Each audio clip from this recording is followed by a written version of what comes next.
Hello my dear friends, मेरा नाम है तेज प्रताप। स्वागत करता हूं आपका फुल स्कोर पे। आज बात करूंगा आपसे स्टैटिस्टिक्स के एक बड़े ही इंपॉर्टेंट टॉपिक मोमेंट्स, स्क्यूनेस और कर्टसिस की। तो आइए चलिए जरा देखते हैं इसका वेटेज कितना रहा है पिछले एग्जाम्स में। ठीक, तो ये है आपका चैप्टर मोमेंट्स, स्क्यूनेस और कर्टसिस। और इसके अगर वेटेज की बात करूं पिछले 5 साल में 2019 से लेकर 2023 तक, तो आप देखेंगे कि मिनिमम आपसे इसमें 9 क्वेश्चंस पूछे गए और मैक्सिमम पूछे गए 16 क्वेश्चंस। ठीक है, और मोड की बात करें तो मोड 9 और 16 दोनों ही हैं। ठीक, तो भैया 32 नंबर तक मैक्सिमम और 18 मिनिमम, 18 टू 32 मार्क्स इससे आप कवर कर सकते हैं। तो आइए चलिए डिटेल में बहुत ही प्यार से पूरे टॉपिक को खत्म करेंगे। ठीक, स्टार्ट करते हैं। सबसे पहले दोस्तों आपसे बात होगी मोमेंट्स की। ठीक है, तो जो भी आपका डिस्ट्रीब्यूशन होता है, यानी कि आपका डेटा, आपका ऑब्जर्वेशन, ठीक है, तो उसको उसकी जो कैरेक्टरिस्टिक्स होती है, जैसे आप सेंट्रल टेंडेंसी वगैरह निकालते हैं, mean, right, median, mode, standard deviation वगैरह निकालते हैं। ठीक, उसी प्रकार से हम मोमेंट्स भी निकालते हैं और मोमेंट हमारी मदद करेगा कई बार मीन निकालने में, वेरिएंस निकालने में, स्क्यूनेस और कर्टसिस निकालने में। वो भी हम देखेंगे इससे। तो आप समझ लो कुछ वैसा ही मीन मीडियन टाइप की चीज है। आते हैं सीधा क्वेश्चन पे, थोड़ी इसकी और चीजों को समझते हैं, फिर क्वेश्चन पे आएंगे। ठीक है, तो दोस्तों अगर मैं बात करूं मोमेंट की, तो मोमेंट 3 तरीके के होते हैं: आर्बिट्ररी मोमेंट, रॉ मोमेंट और सेंट्रल मोमेंट। ठीक, अब आर्बिट्ररी मोमेंट क्या है, सबसे पहले उसके बारे में हम पढ़ेंगे। 3 मोमेंट: आर्बिट्ररी, रॉ और सेंट्रल। आर्बिट्ररी मोमेंट होता है दोस्तों कि जब भी मैं आपसे बोलूं, कोई कुछ डेटा दे दूं, ऑब्जर्वेशंस दे दूं और बोले कि भाई इस मतलब आर्बिट्ररी वैल्यू के अबाउट इसका मोमेंट निकाल दो, ठीक है, तब हम बोलते हैं आर्बिट्ररी मोमेंट। आप कहोगे सर समझ नहीं आई ये बात। कोई बात नहीं, समझ आएगी। मैंने एक लिया, कोई भी एक वैल्यू ली ए और कहा उसके अबाउट गिवन डेटा का मोमेंट निकाल दो, तो आप कहोगे कि ठीक है ये आर्बिट्ररी मोमेंट है। क्यों? क्योंकि यहां पे मोमेंट हमें एक आर्बिट्ररी वैल्यू के अबाउट निकालना है। ठीक, थोड़ी देर रुकिए, एक क्वेश्चन करेंगे, न्यूमेरिकल क्लियर होगा। उसके पहले थोड़ा फॉर्मूला देख लेते हैं। ठीक, तो अगर मैं जीरो ऑर्डर मोमेंट की बात करूंगा तो ये इसको हमें पढ़ने की भी जरूरत नहीं है। ठीक, आपको जो मेन पढ़ना है first order, second order, third order और फोर्थ ऑर्डर मोमेंट। ठीक है, और फॉर्मूला अगर मैं देखूं तो म्यू आर डैश बराबर होता है सिग्मा एक्स माइनस वो जो आर्बिट्ररी वैल्यू है आपकी, राइट, इसका पावर आर आप ले लेते हैं अपॉन एन। ठीक, अभी समझ लेते हैं इसको, जल्दी कोई नहीं करती। ये जो x है, जो आपके गिवन डेटा है, गिवन ऑब्जर्वेशन है, वो है। तो अगर मैं आपसे बोलूं दोस्तों कि मुझे म्यू वन डैश चाहिए, आप कहोगे summation of x minus A की पावर 1 आप ले सकते हो अपॉन एन। ठीक, अच्छा ये म्यू आर डैश क्या है? हम कभी भी मोमेंट को डिनोट करेंगे तो म्यू आर डैश से डिनोट करेंगे, मतलब आर्बिट्ररी मोमेंट डिनोट होगा म्यू आर डैश से ही। लिख लीजिए, याद कर लीजिए, बड़े काम की चीज है। न्यूमेरिक जब आप करेंगे क्वेश्चंस तो वहां पे काफी इंपॉर्टेंट रोल प्ले करता है। ठीक, तो मिक्स नहीं करना, म्यू वन डैश। अब दोस्तों मैं सेकेंड ऑर्डर मोमेंट की बात करूं आपसे, तो that is mu two dash. और म्यू टू डैश बड़ा ही सिंपल, आप कहोगे सर अब तो मुझे फॉर्मूला मिल चुका है, मैं यहां पे x माइनस ए की पावर 2 लूंगा, समेशन लगाया upon N, capital N, small N, जो भी ले लो आप। एन क्या है? एन नंबर ऑफ ऑब्जर्वेशन जो आपकी रहेगी। ठीक, इसी प्रकार से आप थर्ड ऑर्डर और फोर्थ ऑर्डर मोमेंट भी निकाल सकते हैं, बस x माइनस ए की पावर 3 और पावर 4 हो जाएगी। ठीक है, ये थोड़ा सा आपको समझ आया। ठीक, चलते हैं दोस्तों एक क्वेश्चन करते हैं, क्लैरिटी आएगी। Find the first 4 moments. हमसे कहते हैं भैया 4 मोमेंट निकाल दो, किसके अबाउट? अबाउट 5 के अबाउट। मैं समझ गया तुरंत दोस्तों कि ये आर्बिट्ररी मोमेंट की बात कर रहे हैं, क्योंकि इन्होंने एक प्रॉपर वैल्यू दे दी मुझे कि भैया 5 के अबाउट आपको निकालनी है। ठीक है, मैंने कहा ठीक, मेरा डेटा 7865 है, मतलब जो x है दोस्तों, अगर मैं यहां पे x लिखूं तो मैं लिखूंगा 7, 8, 6 और 5। ठीक, और आपको मैंने बताया था प्यारे बच्चे कि जो भी मोमेंट को हम डिनोट किससे करते हैं? म्यू आर डैश से, और जो फॉर्मूला होता है सिग्मा x माइनस ए की पावर r अपॉन एन। ठीक है प्यारे बच्चे, ये होता है फॉर्मूला। अब मैं आपसे अगर पूछूंगा मुझे फर्स्ट ऑर्डर मोमेंट का फॉर्मूला बता दो, आप कहते हो sir mu one dash is equal to sigma x minus A upon N, right, की पावर 1 लेने की जरूरत है नहीं। अब ए की वैल्यू कितनी है दोस्तों? ए की वैल्यू दे रखी है आपको 5, तो मुझे चाहिए होगा x माइनस 5। एक्स माइनस ए क्या हो जाएगा? ये हो जाएगा दोस्तों x माइनस 5। चलिए आइए x माइनस 5 निकालते हैं। 7 minus 5 is equal to 2, 8 minus 5 3, 6 minus 5 1 और 5 माइनस 5 0। ठीक, अब मैं अगर आपसे वो पूछूं कि भैया इनको जोड़ के बता दो सिग्मा x माइनस 5 कितना होगा, आप कहोगे सर 2 3 5 1 6, 6 आ गया। टोटल कितने हैं दोस्तों? Number of terms 1 2 3 4, total 4 terms हैं। तो इसका आंसर जो होगा प्यारे बच्चे वो हो जाएगा 6/4, दैट इज इक्वल टू 1.5। हमने फर्स्ट ऑर्डर मोमेंट निकाल लिया। अब हम क्या निकालेंगे? हम निकाल सकते हैं इसी प्रकार से सेकेंड ऑर्डर मोमेंट। ठीक है, मतलब मैं यहां पे x, मुझे क्या चाहिए दोस्तों सेकेंड ऑर्डर मोमेंट के लिए? स्क्वायर करना पड़ेगा, पावर 2 आ जाएगी, तो x माइनस ए का या x माइनस 5 का स्क्वायर लेना पड़ेगा। ठीक है, राइट। आइए चला स्क्वायर निकालते हैं। उससे पहले एक बार मैं फॉर्मूला यहां लिख देता हूं। Mu two dash is equal to summation of x minus A की पावर 2 अपॉन n।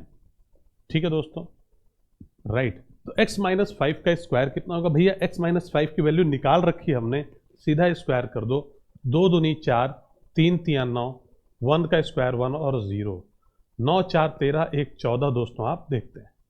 ठीक है, तो x माइनस 5 का समेशन जो बनेगा स्क्वायर का दोस्तों वो बनेगा 14। 14/4 लेंगे आप, नंबर ऑफ टर्म्स हैं 4, 14/4 3.5, दैट इज योर आंसर। ठीक, इसी प्रकार से मैं चाहूं तो मैं म्यू3 डैश यानी कि थर्ड ऑर्डर मोमेंट भी निकाल सकता हूं और फोर्थ ऑर्डर। आइए फोर्थ ऑर्डर ही निकालते हैं डायरेक्ट। ठीक है, अब तो समझ गए आप कैसे निकालना है।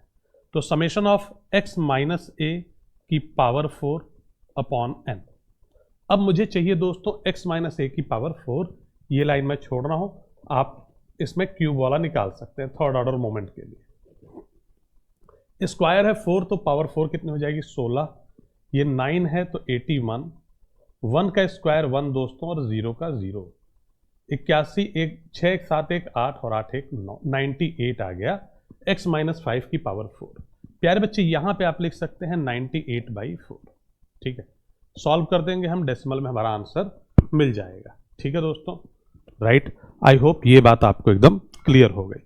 ठीक है, अब दोस्तों चलेंगे हम आगे। ठीक, मेरे ख्याल से ये आप एकदम अच्छे से समझ चुके हैं।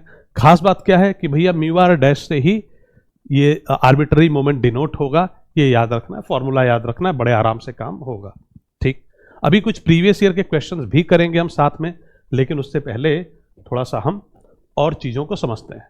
तो अभी बात हुई थी आपसे आर्बिट्ररी मोमेंट की, और अगर मैं एक खास बात आपको बताऊं दोस्तों, तो ये जो फॉर्मूला था ये अनग्रुप्ड डेटा के लिए था। ठीक है, एग्जाम के लिए ये बहुत इंपॉर्टेंट है, सुपर इंपॉर्टेंट अनग्रुप्ड डेटा। अब हम रॉ मोमेंट की बात करेंगे आपसे, और उसके लिए भी हम अनग्रुप डेटा के लिए ही देखेंगे। ठीक है, तो अगर मैं बात करूं दोस्तों ये रॉ मोमेंट होता क्या है, तो जब भी मोमेंट आप ओरिजिन के अबाउट निकालेंगे दैट इज रॉ मोमेंट। मतलब सर अभी हमने किसी आर्बिट्ररी वैल्यू ली थी उसके अबाउट निकाला, दैट वाज आर्बिट्ररी मोमेंट। ये ओरिजिन के अबाउट निकलेगा तो इसका नाम रॉ मोमेंट। ठीक, तो आइए जरा फॉर्मूला देखते हैं। अच्छा, इसको डिनोट किससे करते हैं? इसको भी डिनोट करेंगे दोस्तों म्यू आर डैश से। एकदम लिख लीजिए, कहीं नोट कर लीजिए, बड़ा इंपॉर्टेंट चीज है। अभी जब न्यूमेरिकल करेंगे तो देखेंगे आप प्रीवियस ईयर में इसका काफी बड़ा रोल है। तो अगर मैं आपसे पूछूं समेशन ऑफ, अच्छा वहां क्या फॉर्मूला था? x माइनस ए, ठीक है, अपॉन n था, यहां की पावर r। ठीक है, अब आर्बिट्ररी मोमेंट है तो आर्बिट्ररी वैल्यू क्या है भैया? 0। अब तो a है नहीं कुछ, वो तो 0 बन गया, ओरिजिन के अबाउट निकाल रहे हैं आप, तो इसलिए a की जगह दोस्तों अगर हम 0 पुट कर दें तो हमारा क्या फॉर्मूला बन जाएगा? सिग्मा x की पावर r अपॉन n। तो भैया ये होता है आर्बिट्ररी मोमेंट का फॉर्मूला, सॉरी रॉ मोमेंट का फॉर्मूला, और ये निकल के आप देख सकते हैं उसी फॉर्मूले से आता है। ठीक, तो आपको याद होना चाहिए एकदम। ठीक है, आइए जरा समझते हैं। मैं अगर आपसे बोलूंगा कि मुझे म्यू1 डैश बता दो, फर्स्ट ऑर्डर मोमेंट की बात करूं, मैं म्यू1 डैश अगर आपसे पूछूंगा तो आप कहेंगे कि sir sigma x upon n, sigma x की पावर 1 ले लो अपॉन n। सिग्मा x का मतलब क्या है दोस्तों? मतलब जितने भी x की वैल्यूज आपको दी है, जो डेटा दिया है, उसको जोड़ते हैं आप और अपॉन नंबर ऑफ टर्म्स से आप डिवाइड कर देते हैं, मतलब sum of observations upon number of observations, right. तो भैया यही तो फार्मूला होता है अरिथमेटिक मीन का, मीन की बात कर रहा हूं मैं, है ना। तो एक चीज जो स्पेशल आपको ध्यान रखनी है कि जो म्यू1 डैश मिलता है रॉ ऑर्डर मोमेंट में, जो फर्स्ट ऑर्डर मोमेंट आपको मिल रहा है वो अरिथमेटिक मीन के बराबर होता है, ठीक है। क्या याद रखेंगे आप दोस्तों, ये मीन के बराबर है। तो अगर मैं गलती से किसी दिन आपसे पूछ लूं दोस्तों, अगर मैं किसी दिन आपसे पूछ लूं, मैंने कहा यार म्यू1 डैश दिया है और 5-7 इंफॉर्मेशन दे दूं, कहूं मीन कितना होगा, तो समझ जाना कि बाकी सारी इंफॉर्मेशन आपको कंफ्यूज करने के लिए है, और मीन जो होता है वो म्यू1 डैश के बराबर होता है। किस केस में, सिर्फ रॉ ऑर्डर मोमेंट वाला first order moment, right. Clear है। अब दोस्तों चलते हैं हम आगे सेकेंड ऑर्डर मोमेंट की तरफ। Second order moment is mu two dash and that will be equal to sigma x square upon n. अगर थर्ड ऑर्डर मोमेंट आप कहेंगे, मैं कहूंगा भैया म्यू3 dash that is equal to sigma x cube upon n. कहीं कोई दिक्कत नहीं है इसमें। इसी प्रकार से दोस्तों हम फोर्थ ऑर्डर मोमेंट भी सिग्मा एक्स की पावर 4 अपॉन एन करके निकाल लेंगे, ठीक। अब प्यारे बच्चे मैं चलता हूं थोड़ा आगे। एक क्वेश्चन लिया है मैंने, यहां पे 5 रॉ मोमेंट्स लिखे हैं, हम निकालेंगे वो 4 ही, ठीक है। आप चाहो तो 5, 6, 7 बस पावर बढ़ाते जाओ, निकलता चला जाएगा, लेकिन एग्जाम के लिए सिर्फ 4 आपको फर्स्ट ऑर्डर से लेके फोर्थ ऑर्डर तक बढ़िया से इन पे पकड़ होनी चाहिए। आइए देखते हैं। ये कुछ डेटा दिया है दोस्तों, एक्स की वैल्यूज दी है, हमसे कहता है भैया रॉ मोमेंट्स निकालो। मैंने कहा ठीक है यार, सबसे पहले तो मुझे फॉर्मूला पता होना चाहिए रॉ मोमेंट का। Mu dash is equal to sigma x की power are upon number of terms.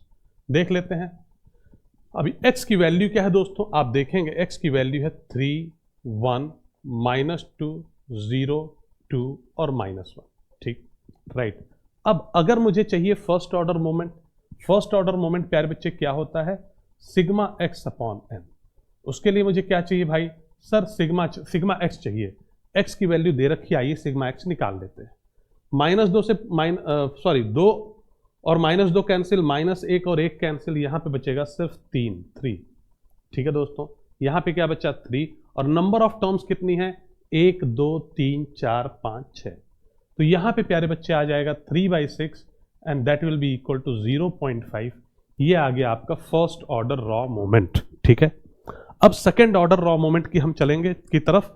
उसका फॉर्मूला क्या हो जाएगा प्यारे बच्चे, अगर मैं आपसे पूछूं तो आप कहेंगे सर ये हो जाएगा sigma x square upon N, second order raw moment, sigma x square upon N, ठीक है। तो अब उसके लिए हमें चाहिएगा एक्स स्क्वायर, क्योंकि सारे एक्स स्क्वायर को हमें जोड़ना पड़ेगा। ये कभी मत कर देना कि भैया सिग्मा एक्स निकाल दिया 3 और 3 का स्क्वायर 9 कर दिया, ये गलती हो सकती है लैक ऑफ प्रैक्टिस की वजह से। चीजों तो समझ लेते हैं आप, है ही, ठीक है।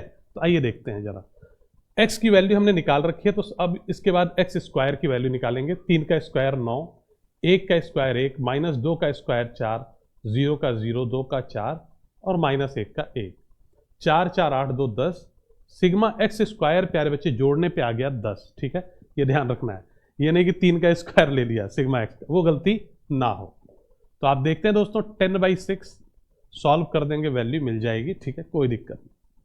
इस प्रकार से दोस्तों हमने फर्स्ट ऑर्डर मोमेंट निकाला, second order raw moment, third और फोर्थ ऑर्डर भी बड़े आराम से निकाल सकते हैं।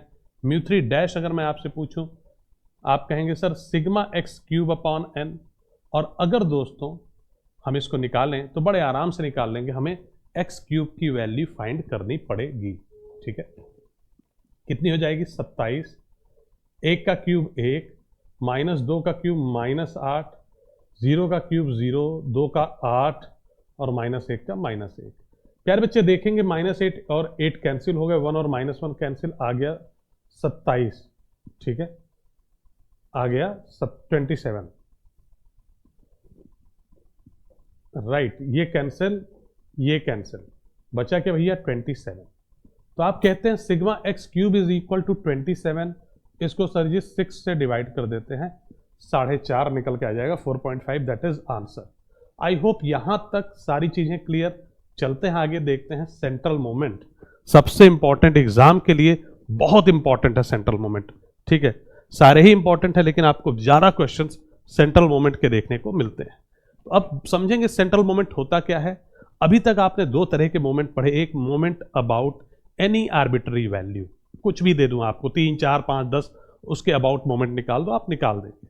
मोमेंट अबाउट ओरिजिन दे दूं तो आर्बिट्ररी वैल्यू वही 0 हो जाती, उसके भी फॉर्मूला आपको पता है, सिग्मा एक्स की पावर आर अपॉन एन। अब मोमेंट अबाउट मीन निकालना है, मतलब जो भी डेटा मुझे दिया है उसका मीन कैलकुलेट करेंगे और उस मीन के अबाउट मोमेंट निकालेंगे, that is also called central moment.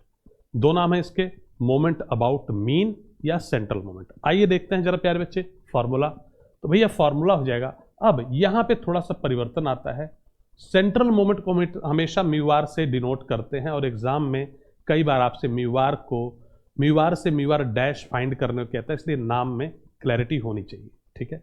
तो म्यू से डिनोट करते हैं, फॉर्मूला हो जाता है sigma x minus x bar, moment about mean है, की power are upon N. Sir ये एक्स माइनस एक्स बार क्यों आ गया? जब आर्बिट्ररी निकाल रहे थे एक्स माइनस ए था, अब अबाउट मीन निकाल रहे हैं तो वही मीन वाली वैल्यू यहां पे आ गई, x bar is mean of the given data, ठीक है। फर्स्ट ऑर्डर मोमेंट अगर मैं आपसे पूछूं दोस्तों तो आप कह देंगे कि μ1 इज इक्वल टू, अब μ1 डैश नहीं रहेगा, μ1 sigma x minus x bar, ठीक है, right upon N, up right, okay, ये हो गया कि पावर 1 आ गया, ठीक है, बात क्लियर है, कोई दिक्कत नहीं, आगे बढ़ते हैं। अगर दोस्तों मैं सेकेंड ऑर्डर मोमेंट की बात करूं μ2 की, तो आप कहेंगे sigma x minus x bar की पावर 2 अपॉन एन, राइट, ठीक है दोस्तों, बहुत बढ़िया, ठीक है सर, यस। प्यारे बच्चे मुझे एक खास बात बताइए, मुझे बताइए स्टैंडर्ड डेविएशन का फॉर्मूला क्या होता है? मैंने क्या पूछा आपसे? Standard deviation. अरे सर मोमेंट पढ़ाते पढ़ाते आप स्टैंडर्ड डेविएशन पढ़ाने लगे, टेंशन मत लो, बस मुझे फॉर्मूला बता दो यार। आप कहते हो sir under root of x minus x bar का स्क्वायर अपॉन एन, यही होता है दोस्तों, बात समझ में आ गई। अब स्टैंडर्ड डेविएशन का जब हम स्क्वायर करते हैं तब हमें क्या मिलता है? Variance. Variance is square of standard deviation. तो अगर प्यारे बच्चे मैं आपसे वेरिएंस का फॉर्मूला मतलब वेरिएंस की वैल्यू पूछ लूं तो आप कहते हो सर इसी को आप ऐसे लिख दो, एक्स माइनस एक्स बार का स्क्वायर अपॉन एन, ये होता है दोस्तों वेरिएंस का फॉर्मूला। जरा ध्यान दीजिए प्यारे बच्चे आप लोग, जो आपने सेकेंड ऑर्डर मोमेंट निकाला है और जो वेरिएंस है क्या दोनों सेम है? वेरिएंस बहुत पहले पढ़ा था आपने स्टैंडर्ड डेविएशन पढ़ते टाइम, और मोमेंट आज पढ़ रहे हैं, क्या दोनों फॉर्मूला सेम है? जी हाँ सेम है। तो आज के बाद कहीं भी कॉपी पे लिखिए, ठीक है, लिख के रखिए कि जो सेकेंड ऑर्डर सेंट्रल मोमेंट होता है वो वेरिएंस के बराबर होता है, जो सेकेंड ऑर्डर सेंट्रल मोमेंट होता है वो वेरिएंस के बराबर होता है। दोस्तों अगर मैं आपको स्टैंडर्ड डेविएशन दे दूंगा और मैं कहूंगा आपसे मुझे सेकेंड ऑर्डर मोमेंट यानी कि μ2 चाहिए, आप तुरंत स्टैंडर्ड डेविएशन का स्क्वायर करके वेरिएंस निकाल लेना और वेरिएंस की वैल्यू जो होगी वही μ2 होगी। ये एकदम अपने दिमाग में बैठा लीजिए, बड़ा इंपॉर्टेंट अभी क्वेश्चन में हम देखेंगे, ठीक। तो ये हो गया दोस्तों सेकेंड ऑर्डर मोमेंट की बात। अगर प्यारे बच्चे मैं आपसे बात करूं third order moment, so that is equal to sigma x minus x bar का क्यूब अपॉन एन, ठीक है। इसी तरीके से दोस्तों फोर्थ ऑर्डर सेंट्रल मोमेंट भी हम निकाल सकते हैं, ठीक है। आइए प्यारे बच्चे आगे चलते हैं, थोड़ा और इसको बढ़ाते हैं। कहते हैं find the central moment for this. हमें डेटा दे दिया, सेंट्रल मोमेंट कह रहा है। मैंने कहा भाई निकालूंगा मैं तब जब मुझे फॉर्मूला याद होगा। तो सबसे पहले यार मैंने लिखा म्यू आर डैश नहीं लिखा, म्यू आर लिखा, उसके साथ लिखा sigma x minus x bar की पावर आर अपॉन एन, ठीक है दोस्तों, राइट। ये बात हो गई म्यू आर की। अब अगर मैं आपसे पूछूं एक्स कितना है भाई, तो आपको दे रखा है 8, 7, 5, 6 और 4। मैंने कहा यार मुझे एक्स बार मतलब अरिथमेटिक मीन चाहिए इसका, आओ निकालते हैं। मैंने जोड़ा 8, 7, 15, 5, 20, 6, 26, 4, 30 आ गया।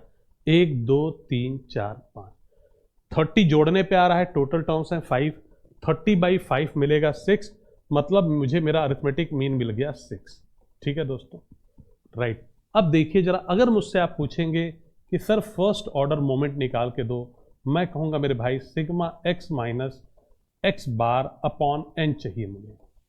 तो अब मैं क्या निकालूंगा दोस्तों, अब मैं निकालूंगा एक्स माइनस एक्स बार। मेरे पास एक्स है और एक्स बार की वैल्यू कितनी है भाई, 6 है। तो मैंने एक्स बार की वैल्यू लिख दी 6। 8 माइनस 6 कितना देगा, 2। 7 में से 6 गया 1, 5 में से 6 गया -1, 6 में से 6 0 और 4 में से 6 -2। प्यारे बच्चे ध्यान से आप देखेंगे तो ये सारी वैल्यू आपस में कट जाएंगी, यहां पे मिल जाएगा आपको 0। ठीक है, तो सिग्मा एक्स माइनस एक्स बार ये आपको कितना दे देगा, 0 0 अपॉन जो भी है 5 दैट इज 0। ठीक है, तो ये भी याद रखिए जो μ1 होगा वो 0 होगा, राइट। ठीक है, ओके। अब चलते हैं आगे, x माइनस 6। अब हमें क्या चाहिए, μ2। μ2 का फॉर्मूला क्या है प्यारे बच्चे, μ2 is equal to summation of x minus x bar का स्क्वायर अपॉन n। मुझे बताइए आप x माइनस एक्स बार का स्क्वायर कितना होगा, उसको हम यहां निकालेंगे, x माइनस 6 का स्क्वायर। x माइनस 6 की वैल्यू पता है 2, 1 -1 0 -2, ये 2 दूनी 4, 1 का स्क्वायर 1 -1 का स्क्वायर, 1 सेकेंड, -1 का स्क्वायर 1 0 और -2 का स्क्वायर 4। अगर प्यारे बच्चे मैं जोड़ दूं 4 4 8 2 10, मुझे मिल जाता है 10, राइट। और यहां मैं लिख दूंगा 10। टोटल नंबर ऑफ टर्म्स है दोस्तों 5, तो 10/5 that will be equal to 2। अभी आपसे पीछे बात हुई थी कि μ2 ही वेरिएंस के बराबर होता है, मतलब वेरिएंस भी कितना है, 2 है। ठीक है, क्लियर है। इसी प्रकार से प्यारे बच्चे हम चाहें तो फॉर्मूला यूज करके μ3 और μ4 की वैल्यू भी निकाल सकते हैं बड़े आराम से। ठीक है, तो आइए चलिए दोस्तों, सेंट्रल मोमेंट हमने समझा। अब अभी तक आपने जो डेटा पढ़ा था वो अनग्रुप्ड डेटा था, ठीक है ना, उसका मोमेंट आप निकाल रहे थे। अगर आपको ग्रुप्ड डेटा मिल जाए तो ये रहा भैया एक ग्रुप्ड डेटा। इसके लिए क्या फॉर्मूला होगा, सेंट्रल मोमेंट का, रॉ मोमेंट का, आर्बिट्ररी मोमेंट का, वो देखते हैं। तो आर्बिट्ररी मोमेंट की अगर मैं दोस्तों बात करूं आपसे, वहां पे फॉर्मूला था सिग्मा एक्स माइनस ए की पावर आर अपॉन एन। वहां पे फ्रीक्वेंसी नहीं थी, अनग्रुप्ड था, यहां फ्रीक्वेंसी है, एफ लगा दो। ये हो गया दोस्तों किसका फॉर्मूला, ये हो गया ग्रुप्ड डेटा जब है आपके पास और आपको अगर निकालना है आर्बिट्ररी मोमेंट। इसी प्रकार से अगर दोस्तों आपको रॉ मोमेंट निकालना हो, उसका फॉर्मूला था समेशन एक्स की पावर आर अपॉन एन। अगर ग्रुप्ड है, फ्रीक्वेंसी है, तो यहां पे एफ लगा दीजिए। ठीक है, ये हो गया रॉ मोमेंट का फॉर्मूला फॉर ग्रुप डेटा। इसी प्रकार से दोस्तों अगर मैं आपसे बात करूं कि मुझे चाहिए सेंट्रल मोमेंट का फॉर्मूला, तो वो था summation of x minus x bar की पावर आर अपॉन एन। ठीक, यहां पे सिर्फ एफ लगा दीजिए, तो ये आपका ग्रुप्ड के लिए फॉर्मूला कंप्लीट हो जाएगा। ठीक, समझ गए तीनों फॉर्मूला। तो आइए जरा देखते हैं, पूरा नहीं करेंगे, समझेंगे जरा। ठीक है, तो आप देखिए जरा, मुझे दिया है फाइंड फर्स्ट 4 मोमेंट्स, हमें 4 मोमेंट्स निकालने अबाउट 2, मतलब ये आर्बिट्ररी मोमेंट की बात कर रहा है। ये डेटा हमें दे रखी है, ये वाला यूज करना है। सर एक्स हमें दे रखा है, एक्स माइनस ए निकालेंगे, ए की वैल्यू 2 है, वो हमें दी है इसने, अबाउट 2 बताया यहां पे। एक्स माइनस ए यानी कि एक्स माइनस 2, 3 में से 2 जाएगा 1, 1 में से 2 जाएगा -1, 2 में से 2 0, 0 में से 2 -2 और 1 में से 2 -1। ठीक है प्यारे बच्चे, देखेंगे ये कैंसिल हो जाएगा, ये आ जाएगा -3। राइट, बात समझ में आई। खैर जरूरत पड़ेगी तो कर लेंगे ऐसे, नहीं जरूरत पड़ेगी तो सम करने की जरूरत नहीं है। ये x माइनस 2 आ गया, हमें चाहिए f x minus 2, right. Frequency कितनी है प्यारे बच्चे इसकी, देखिए 1 1 जा 1, -1 इंटू 2 -2, 2 गुणे 0 0 और 2 इंटू ये -4 और 3 -3। ठीक है, राइट। तो अगर अब आप मुझसे कहेंगे कि मुझे फर्स्ट ऑर्डर मोमेंट चाहिए, मैं कहूंगा μ1 dash is equal to summation of f x minus A upon n. इसका सम कर देंगे दोस्तों आप, कितना आता है, माइनस ये 4 3 7 2 9 -8 आ जाएगा। ठीक है, यही है समेशन एफ एक्स माइनस ए, ये हमारे काम का, इसको निकालने में मदद कर रही है हमारे, वैसे डायरेक्ट यहां यूज कहीं नहीं होगा। ठीक है, तो आप लिख देंगे दोस्तों -8 अपॉन 1 2 3 4 5 -8/5। इसी प्रकार से प्यारे बच्चे अगर मुझसे पूछा जाए सेकेंड ऑर्डर मोमेंट, उसका फॉर्मूला होता है x - a का स्क्वायर आ जाता है, ठीक है। तो उसके लिए मैं क्या करूंगा, मैं यहां फाइंड करूंगा x - 2 का होल स्क्वायर। पहले x - 2 का होल स्क्वायर होगा 1 का स्क्वायर 1 -1 का 1 0 2 दूनी 4 और 1, ठीक है। अब यहां पे निकाल लेते हैं f x - 2 का होल स्क्वायर, ठीक है। f कितना है 1, ये रहा आपका f 1 सारा, इससे आप मल्टीप्लाई करेंगे 1 1 ज़ा 1 2 1 ज़ा 2 0 4 दूनी 8 और 3 × 1 3, ठीक है। इनको जोड़ के यहाँ रख देंगे, अपॉन 5 कर देंगे, 8 3 11 2 13 14/5 आ जाएगी वैल्यू, ठीक है, राइट। इससे ज़्यादा इस पर मैं टाइम नहीं दे सकता, रीज़न ये आज तक आपके एग्जाम में पूछा नहीं गया है, इतना बड़ा क्वेश्चन पूछा नहीं, लेकिन आपको अच्छे से पता होना चाहिए, क्योंकि अगर छोटा मोटा क्वेश्चन एग्जाम पे आ गया ग्रुप वाले का तो आप कर पाए। अब प्यारे बच्चे ये हमारा क्वेश्चन 2014 में पूछा गया आपसे, आइए देखते हैं जरा। कहते हैं एक वेरिएबल है, उसकी 5 वैल्यूज आपको दे रखे हैं 5 5 8 8 9। आपसे कहते हैं थर्ड ऑर्डर सेंट्रल मोमेंट बता दो, मतलब μ3 जानना चाहते हैं दोस्तों। Third order central moment μ3, μr का फॉर्मूला था दोस्तों सिग्मा। सेंट्रल मोमेंट मतलब moment about mean, central moment मतलब मोमेंट अबाउट मीन। μ3 है तो पावर 3 यहां पे लगाते हैं हम दोस्तों, अपॉन n लेते हैं, यही चीज हमें निकालनी पड़ेगी, ठीक है, राइट। तो आपको क्या क्या दे रखा है, आपको दे रखा है प्यारे बच्चे x की वैल्यू यहां दे रखी है, ठीक है, राइट। तो यहां पे जरा मैं लिखता हूं दोस्तों x की वैल्यू, आप देखेंगे 5 5 8 8 9, यहां लिख देता हूं 5 5 8 8 और 9, ठीक है। अब x - a चाहिए मुझे, x - x बार चाहिए। x - x बार कैसे आएगा सर, सबसे पहले x बार निकालना पड़ेगा। 5 5 10 8 18 8 26 9 35 2 2 4 1 5 35/5 दैट विल बी 7। तो x बार की वैल्यू आ गई दोस्तों 7। तो x 5 में से 7 माइनस करो आप, -2 -2 1 1 2, ठीक है, राइट। अब अगर मैं आपसे समेशन, नहीं इसका समेशन नहीं चाहिए हमें इसका क्यूब चाहिए। तो अब अगली लाइन में चलते हैं भैया, इसी का दोस्तों x - 7 का हम क्या लेंगे, x - 7 का हम क्यूब ले लेंगे, x - x बार का क्यूब, ये हो जाएगा -8, ये भी होगा दोस्तों -8, ये 1 और ये 8, जोड़ दीजिए, -8 से -8 कैंसिल, ये -8 और 2 -6 बचेगा, यहां पे आ गया दोस्तों ऊपर -6।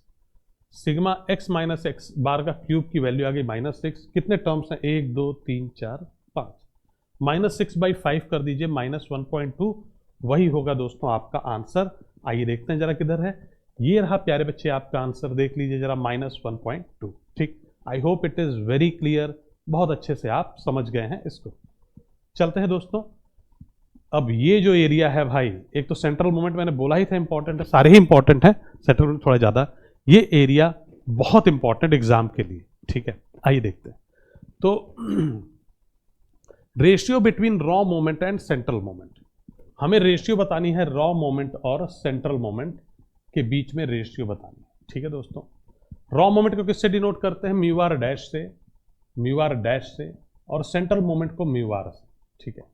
अच्छा, ये जो रेशियो है या रिलेशन है, ये रिलेशन सिर्फ रॉ और सेंट्रल की नहीं है, ये आर्बिट्ररी और सेंट्रल की भी। अगर मैं आपसे बोलूं कि आर्बिट्ररी और सेंट्रल का क्या रिलेशन है, तो आप कहेंगे सेम रिलेशन है, यही जो नीचे फॉर्मूले हैं वो दोनों पे ही लागू होते हैं, ठीक है। मैंने दोस्तों आपको ये देखिए μ2 डैश किसकी वैल्यू है, सेकेंड ऑर्डर रॉ मोमेंट या आर्बिट्ररी मोमेंट की। मैंने आपको सेकेंड ऑर्डर रॉ मोमेंट की वैल्यू दे दी, फर्स्ट ऑर्डर रॉ मोमेंट की वैल्यू दे दी, तो उससे आप सेकेंड ऑर्डर सेंट्रल मोमेंट निकाल पाएंगे। लिखेंगे आप फॉर्मूला μ2 बराबर μ2 डैश माइनस μ1 डैश स्क्वायर, ठीक है। इसी प्रकार से μ3 बराबर μ3 dash minus 3 μ2 dash μ1 dash plus 2 μ1 dash cube, right. कैसे याद रखता हूं मैं इसको करता हूं यार, μ3 यहाँ देखिए μ2 था सबसे पहले, यहाँ भी μ2 सबसे पहले, फिर उसके बाद μ1 उसका स्क्वायर, यहाँ μ3 सबसे पहले, यहाँ μ3 डैश सबसे पहले, तो लास्ट में μ1 डैश आएगा और उसका क्यूब हो जाएगा, क्योंकि थर्ड ऑर्डर, यहाँ स्क्वायर होता है यहाँ क्यूब। फिर मैं देखता हूँ 1 3 2, 1 3 और 2 और प्लस माइनस प्लस, ठीक है। तो आप देख सकते हैं कैसे आपको याद रखना है, लेकिन आपको ये चारों याद करने ही पड़ेंगे, ठीक है, राइट। तो चलते हैं, बढ़ते हैं थोड़ा सा आगे, चीजों को थोड़ा और समझते हैं और क्लैरिटी इस पे लाते हैं थ्रू क्वेश्चन। आइए प्यारे बच्चे देखते हैं, क्वेश्चन ये रहा आपका। कहते हैं कि the first 4 moments of a distribution about the value 4। दोस्तों एक वैल्यू दे दी हमें 4, मतलब हमें आर्बिट्ररी मोमेंट की वैल्यू दी है। हमें आर्बिट्ररी मोमेंट की value they the. The variances, हमसे वेरियंस पूछ रहे हैं। प्यारे बच्चे मोमेंट में अगर ये वेरियंस का नाम लें, तुरंत समझ जाना कि यार ये म्यू2 चाहते हैं मुझसे ये सेकंड ऑर्डर सेंट्रल मोमेंट निकलवाना चाह रहे हैं। क्योंकि मैं आपको बताते आया हूं दोस्तों कि म्यू2 बराबर वेरियंस होता है, हमने देखा भी है पीछे, ठीक है। तो हमें म्यू2 निकालना है। हमें इन्होंने फर्स्ट 4 मोमेंट्स दिया है, ये आर्बिट्ररी मोमेंट है। आर्बिट्ररी मोमेंट को आप डिनोट करते हो म्यू आर डैश से, तो ये म्यू1 डैश की वैल्यू, म्यू2 डैश, म्यू3 डैश और म्यू4 डैश ये दे रखा है।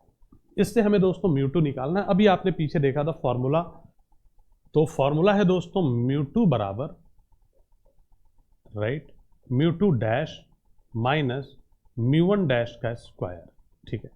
अब बताइए आप मुझे म्यू2 डैश कितना है, दैट इज इक्वल टू 17, और म्यू1 डैश आप देखेंगे -1.5 का स्क्वायर करेंगे, 15 स्क्वायर का हो जाएगा 225, 2.25, 17 में से 2 गया 15, 14.75 प्यारे बच्चे मुझे मिल रही है वैल्यू म्यू2 की।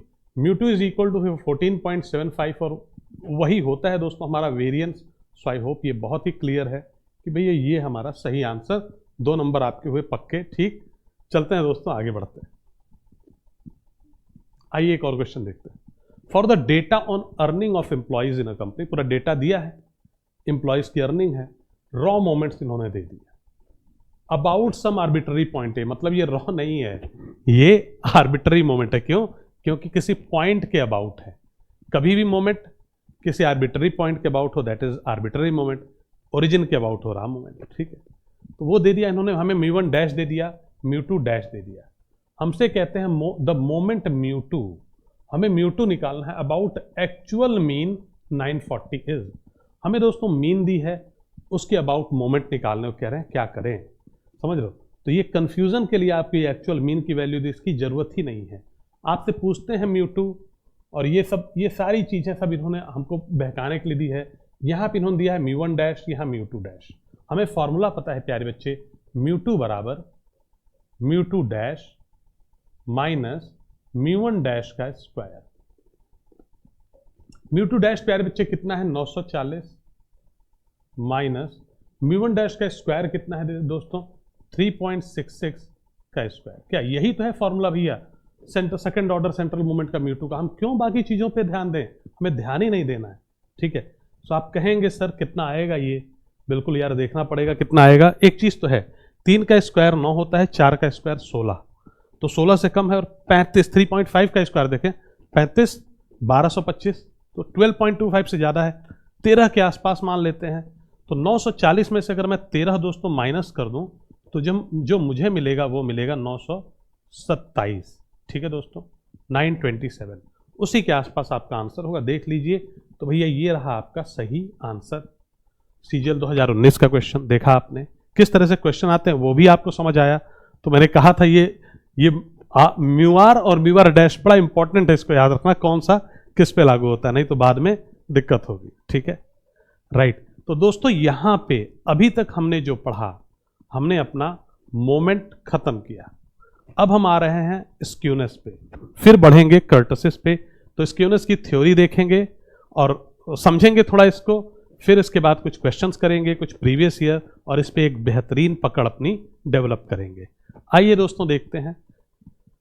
और जैसा कि मैंने आपसे बताया था, जो पूरा टॉपिक है मोमेंट स्क्यूनेस कर्टसिस, काफी इंपॉर्टेंट। आपने देखा 18 से 32 नंबर तक 16 क्वेश्चंस पूछे गए हैं, राइट। तो समझ सकते हैं आप।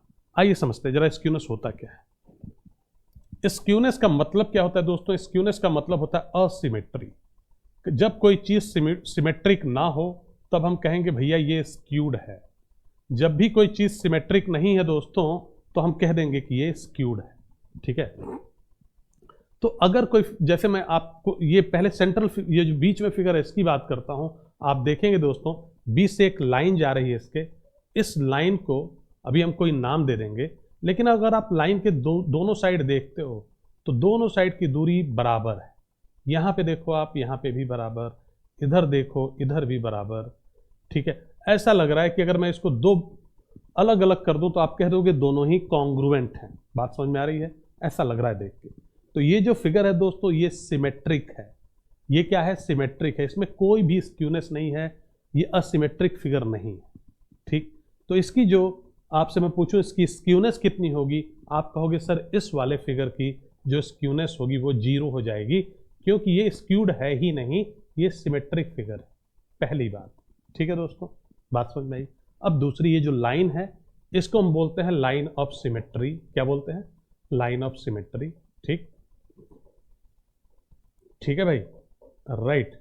और उसके दोनों साइड आप देखेंगे सब कुछ एकदम आइडेंटिकल है, ये एग्जैक्ट 2 हाफ में डिवाइड है एक्सिस ऑफ सिमेट्री या लाइन ऑफ सिमेट्री के, ठीक है। आई होप ये बात समझ में आई। इस केस में स्क्यूनेस 0, और इस केस में एक खास बात कि ये जो पॉइंट होता है दोस्तों, ये होता है इसका मीन, यही होता है मीडियन, और यही होता है मोड। तो मैंने आपसे क्या बोला? Mean is equal to median और median is equal to mode. ये कब होगा? ये होगा जब आपका फिगर बिल्कुल असिमेट्रिक टाइप का है, परफेक्टली सिमेट्रिक, ठीक। बात समझ में आ गई। चलते हैं दोस्तों दूसरे फिगर पे, ठीक है। अब इस वाले फिगर को अगर आप देखेंगे ध्यान से, राइट, तो देखेंगे कि यहां तो यार दूरी कुछ और है, इधर बढ़ती, इधर कुछ और ही जा रही है। यहां पे देखो, इधर देखो, ये देखो, आप देख रहे हो, मतलब कुछ बन नहीं रहा, सिमेट्री सिमेट्री सिमेट्री तो नहीं है इसमें, ठीक है, राइट। तो जो एक्सिस ऑफ सिमेट्री या लाइन ऑफ सिमेट्री, इसके दोनों साइड तो सिमेट्री है ही नहीं, ठीक है, राइट। सो ये स्क्यूड फिगर है। आप एक्स की टेल देखेंगे, ये टेल तो ये एक्स की साइड भागती जा रही है, जो टेल है इसकी वो एक्स की साइड भागती जा रही है। हम कहते हैं कि this is right positively symmetry, positively skewed. क्या बोलते हैं? This is positively skewed. Tail जो है इसकी पॉजिटिव साइड ऐसे जा रही है, ये पॉजिटिवली स्क्यूड है, ये असिमेट्रिक है। खास बात दोस्तों इसमें जो होता है, जब ये पॉजिटिवली स्क्यूड होगा तो मीन सबसे बड़ा होता है। मीन इज ग्रेटेस्ट, और उसके बाद मीडियन, और उसके बाद मोड, ठीक है, राइट। बात समझ में आई। अब बड़ी खास बात करनी, एक बार मैंने यही बात बोल दी क्लास में, एक बच्चा मुझसे लड़ने को तैयार हो गया, 2-3 गुंडे बुला लाए उसने। कहता है सर आप एकदम गलत पढ़ा रहे हो। मैंने कहा क्या हुआ भाई? कहता है सर ये देखो, ये रहा मोड, ये रहा मीडियन, और ये रहा मीन। सर देखो मोड कितना बड़ा है, मोड सर सबसे बड़ा है। क्या कहता है? मोड सबसे बड़ा है, मीडियन उससे छोटा, मीन सबसे छोटा। बात समझ रहे हो आप? मैंने कहा भाई ऐसा नहीं, तू समझ जरा। मैंने उससे बोला कि ये वाली जो लाइन है, जो वाई एक्सिस है, इस पे हम अपनी फ्रीक्वेंसी प्लॉट करते हैं। तो प्यारे बच्चे क्या पता चला हमें? वाई एक्सिस पे हम क्या प्लॉट करते हैं? फ्रीक्वेंसी, ठीक है। और एक्स एक्सिस पे हम अपने ऑब्जर्वेशंस, अपने डेटा को प्लॉट करते हैं। मीन, मीडियन, मोड वगैरह हमारा डेटा से निकलता है, ना कि फ्रीक्वेंसी से, ठीक है। तो ये मोड इतना ऊंचा इसलिए है क्योंकि दोस्तों यहां फ्रीक्वेंसी सबसे ज्यादा है, ये फ्रीक्वेंसी सबसे ज्यादा है। तो ये वाला जो डेटा था दोस्तों, ये सबसे ज्यादा बार अकर हुआ। बात समझ रहे हो आप? इसलिए मोड ये है। और मैंने कहा देख, तू देख रहा है भाई, ये देख, ये वाला जो है, ये है आपका मोड, ठीक है। तो मोड देख सबसे छोटा, मीडियन उससे बड़ा, और जो आपका मीन है वो सबसे बड़ा। मीन कहां पे है दोस्तों? यहां पे, ठीक है, राइट। क्लियर हुआ? बात समझ में आई? तब जाके माना उसे समझ में आया कि भैया वाई एक्सिस पे फ्रीक्वेंसी प्लॉट है और इधर डिस्ट्रीब्यूशन, हाइट ज्यादा है सबसे, यहां पे फ्रीक्वेंसी किस लिए? ये मोड है, और मीडियन ये, फिर मीन ये, ठीक है। आई होप ये बात आपको क्लियर हुई दोस्तों। अब चलते हैं जरा हम नेगेटिवली स्क्यूड की तरफ। अगर आपका कर्व जो है, डिस्ट्रीब्यूशन कर्व, देखिए किधर भाग रहा है, नेगेटिव साइड की तरफ भाग रहा है टेल। अगर टेल आपका नेगेटिव साइड भागे तो आप समझ जाना प्यारे बच्चे, लाइन ऑफ सिमेट्री, ये इसी एक्सिस को आप ओरिजिन मान लो, ठीक है ना। वहां से देखो किधर भाग रहा है, नेगेटिव साइड भाग रहा है, तो कह देना भैया तू नेगेटिवली स्क्यूड है। स्क्यूड क्यों है? क्योंकि आप देख सकते हैं दूरी बराबर नहीं है, ठीक है, तो इसलिए स्क्यूड है। और जब भी कोई कर्व नेगेटिवली स्क्यूड होगा तो उसकी एक खास बात होगी, उसमें दोस्तों आप देखेंगे कि जो मीन होगा वो सबसे कम हो जाएगा, उसके बाद मीडियन, उससे बड़ा मोड। मतलब मीन इज स्मॉलेस्ट, मीन क्या होगा, स्मॉलेस्ट, फिर मीडियन, और सबसे बड़ा कौन भाई साहब, सबसे बड़ा मोड। ठीक है, तो हम जो याद रखना है प्यारे बच्चे यहां से वो ये रखना है कि जब भी हमारा नॉर्मल स्क्यूड कर्व है तो मीन मीडियन मोड तीनों बराबर होते हैं। पॉजिटिवली है तो मीन ग्रेटेस्ट, मीडियन बीच में आएगा, और नेगेटिवली है तो मीन स्मॉलेस्ट। ठीक है, चलते हैं दोस्तों आगे, आइए थोड़ा और समझते हैं। 2023 का क्वेश्चन करके समझेंगे। ठीक है, तो कहते हैं पॉजिटिव स्क्यूनेस है, ये क्या बताता है, पूछ रहे हैं कि क्या जो फ्रीक्वेंसीज हैं इन द डिस्ट्रीब्यूशन वो कैसे स्प्रेड है। मैंने कहा पॉजिटिव स्क्यूड, पॉजिटिव स्क्यूनेस की बात कर रहे हो मेरे भाई, तो मैंने कुछ तुरंत बनाया, मैंने कहा यार ऐसे ही तो था पॉजिटिव वाला, इधर भागता था ये। ठीक है, इधर एक एक्सिस ऑफ सिमेट्री लेते थे या लाइन ऑफ सिमेट्री, देख लेंगे अब। कहते हैं जो फ्रीक्वेंसीज हैं वो किधर स्प्रेड है, नाइदर साइड, नहीं भाई दोनों साइड स्प्रेड है, ये वाला तो गलत है। यूनिफॉर्मली बोथ साइड, नहीं, वो तो होता है कब, यूनिफॉर्मली स्प्रेड कब होती हैं, जब आपका कर्व जो होगा उसमें स्क्यूनेस जीरो होगी, वो परफेक्टली सिमेट्रिक होगा।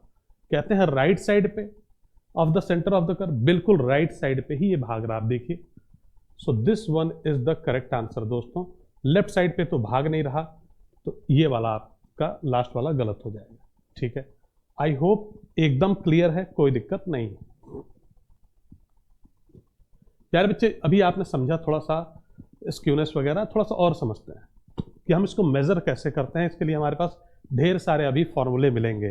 ठीक है, काम वो तो अंडरस्टैंडिंग थी, थ्योरेटिकल क्वेश्चन फटाक से कर दोगे। अब आते हैं मेन क्वेश्चन की तरफ।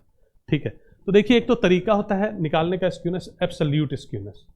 इसमें सीधा आप मीन माइनस मोड या मीन माइनस मीडियन कर देते हो, मीन की वैल्यू कुछ है, मोड की वैल्यू कुछ है, माइनस कर दो, एब्सोल्यूट स्क्यूनेस निकल गया। ठीक, राइट, या मीन और माइनस मीडियन कर दो। लेकिन दोस्तों इसके एग्जाम में आने के चांसेस 0.01%। ठीक है, तो पढ़ लो, याद कर लो, कहीं नोट कर लो, लेकिन चांसेस बड़े कम। तो फिर आएंगे क्या, आएंगे कोएफिशिएंट ऑफ स्क्यूनेस। आइए देखते हैं दोस्तों। कार्ल पियर्सन साहब एक थे, उन्होंने दिया कोएफिशिएंट ऑफ स्क्यूनेस का फॉर्मूला, वो कहते हैं mean minus mode upon standard deviation. क्या बोला उन्होंने, mean minus mode upon standard deviation. और प्यारे बच्चे आप जानते हैं मीन माइनस मोड बराबर होता है 3 ब्रैकेट मीन माइनस मीडियन। तो मैं ये भी कह सकता हूं कि जो कोएफिशिएंट ऑफ स्क्यूनेस है वो 3 bracket mean minus median upon standard deviation भी है, वो सिर्फ मीन माइनस मोड नहीं है, 3 ब्रैकेट ये भी फॉर्मूला हो सकता है। तो दोनों ही आप याद रखिए, दोनों ही एग्जाम में बड़े काम आएंगे। ठीक, आइए देखते हैं जरा क्वेश्चन। कहते हैं the mean and variance of distribution of this and this, find the mode and median. मैंने कहा क्या क्या दिया मुझे, मीन दे दिया, लिख दे भाई 40, वेरिएंस देता है प्यारे बच्चे। अच्छा, वेरिएंस जो होता है उससे हमें स्टैंडर्ड डेविएशन निकालना है, तो आप जानते हैं दोस्तों standard deviation is equal to under root of variance, right. तो कितना आ जाएगा, ये आ जाएगा 25। मैंने ऐसा क्यों किया प्यारे बच्चे, क्योंकि मुझे ये दे रखा है, ठीक है ना, कोएफिशिएंट ऑफ स्क्यूनेस। ठीक है, इसलिए हमसे मोड और मीडियन ही जानना चाहते हैं। मैंने कहा ये एसकेपी का मतलब होता है Karl Pearson's coefficient of skewness, right. ये S for skewness, K P Karl Pearson. ठीक है, तो समझ जाना, तुरंत फॉर्मूले की बात कर रहे हैं, mean minus mode upon standard deviation, mean minus, right. ठीक है सर, ओके। अब देखिए आपके पास Karl Pearson coefficient of skewness दे रखा है, मैं यहां लिख देता हूं माइनस 0.2 बराबर मीन कितना है दोस्तों 40 minus mode upon standard deviation that is 25। प्यारे बच्चे अगर मैं इधर 25 ले जाऊंगा तो बन जाएगा 25 दूनी 50, 5 माइनस 5, इस साइड लाएंगे माइनस 45 और मोड भी माइनस है तो मोड हो जाएगा 45, मोड आ गया प्यारे बच्चे 45। ठीक है, क्या हम मीडियन निकाल सकते हैं, हम फार्मूला लगा देंगे मीन माइनस मोड बराबर 3 ब्रैकेट मीन माइनस मीडियन। ठीक है, तो आपके पास मीन है दोस्तों ये रहा, आपके पास मोड है, मीन माइनस मोड करिए -5 आता है बराबर 3 ब्रैकेट मीन माइनस मीडियन करिए और मीडियन तुरंत निकाल लीजिए। आई होप एकदम अच्छे से आपको ये बात समझ में आई। आइए चलिए आगे चलते हैं।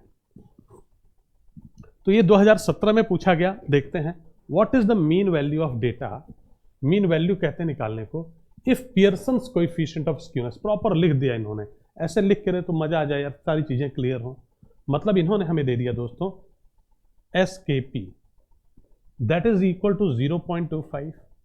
और कहते हैं दोस्तों स्टैंडर्ड डेविएशन, वो भी दे दिया इन्होंने, एच डी लिख सकते हैं, इससे भी डिनोट करते हैं, आप जानते हो सिग्मा से, that is equal to 6 and mode.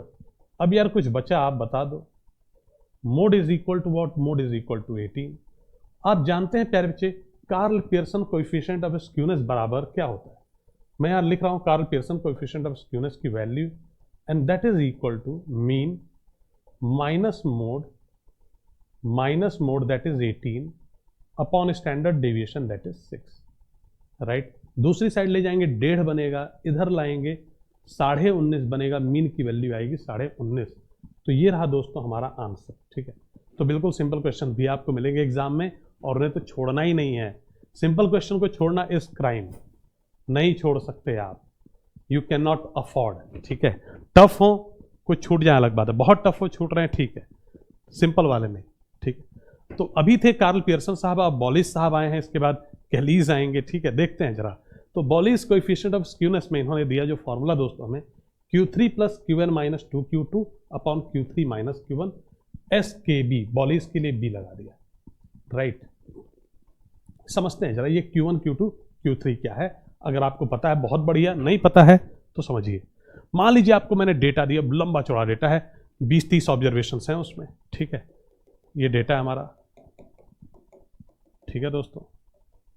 तो सबसे पहले हम क्या करेंगे, हम डेटा को अरेंज करेंगे असेंडिंग ऑर्डर में, ठीक है। तो कर लिया अरेंज, राइट। अच्छा, अगर असेंडिंग ऑर्डर में अरेंज करने के बाद मैं आपसे बोलूं भैया मीडियन बता दो, मीडियन, आप कहोगे मिडिल मोस्ट टर्म ये हो सकती है मीडियन, ठीक है, राइट। ये मीडियन क्या करती है, पूरे ऑब्जर्वेशन को 2 इक्वल पार्ट में डिवाइड कर देती है।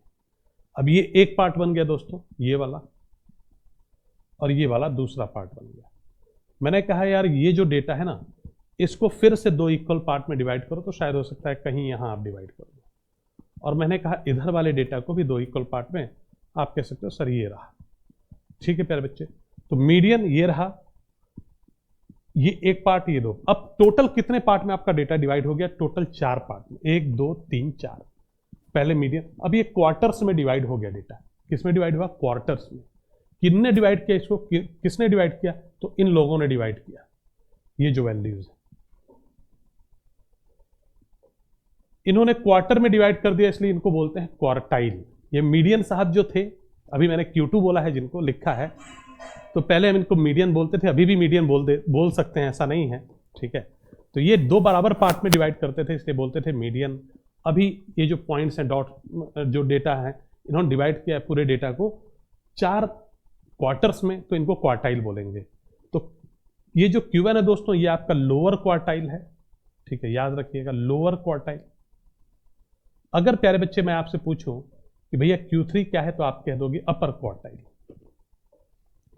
अपर क्वार्टाइल। और Q2 जो है दोस्तों, वो आपका मिड क्वार्टाइल या मीडियन है, ठीक है। क्लियर, बात समझ में आ गई। तो उसी पे ये फॉर्मूला काम करता है, ये कहता है Q3 plus Q1 minus 2Q2 upon Q3 minus Q1। इससे भी आप कोएफिशिएंट ऑफ स्क्यूनेस निकाल सकते हैं, बॉलीज कोएफिशिएंट ऑफ स्क्यूनेस। ध्यान देने वाली बात यह है, कई बार आपको Q2 की वैल्यू नहीं मिलेगी, आपको मीडियन दे देगा, तो उसमें आप कंफ्यूज मत होना। Q2 and median are same, Q2 and median are same, Q2 and median are same. आगे चलते हैं प्यारे बच्चे, ये हमारा एक क्वेश्चन है, ये देखते हैं। बॉलीज कोएफिशिएंट ऑफ स्क्यूनेस की बात करते हैं। Q1 दिया इन्होंने, Q3 दिया, मोड दिया, मीन दिया। मैंने कहा यार सबसे पहला काम तो ये करो भैया कि फॉर्मूला एक बार लिख दो, Bowley's coefficient of skewness that is equal to Q3 plus Q1 minus 2Q2 upon Q3 minus Q1, ठीक है दोस्तों।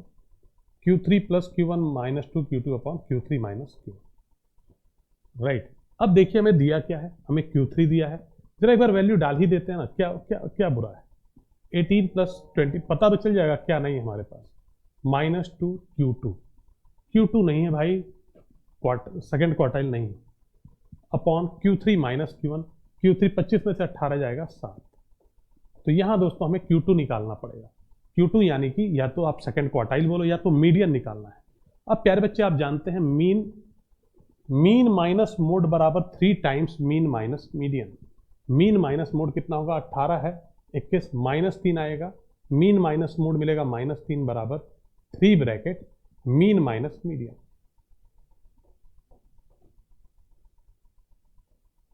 राइट, एक काम करें तो ये कैंसिल होगा, -1 बराबर 18 माइनस मीडियन।